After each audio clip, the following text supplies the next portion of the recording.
Le Beauvau de la sécurité, le risque, c'est que ce soit uniquement un dialogue entre les syndicats et l'administration.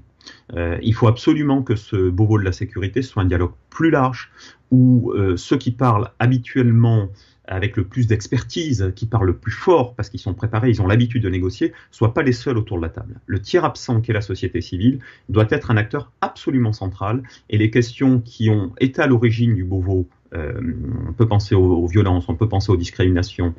doivent être absolument prises en compte, et les questions de déontologie des policiers doivent être absolument prises en compte. Si on va sur la loi sécurité globale, on voit bien que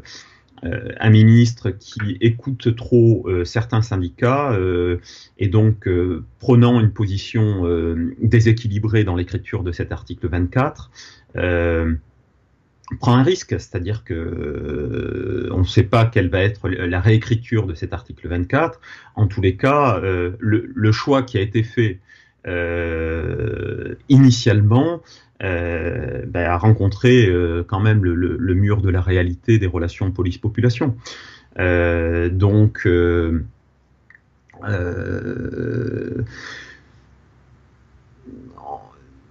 Ce qu'on est quand même conduit à penser, c'est que cet article 24 sera réécrit. On a vu tout le malaise,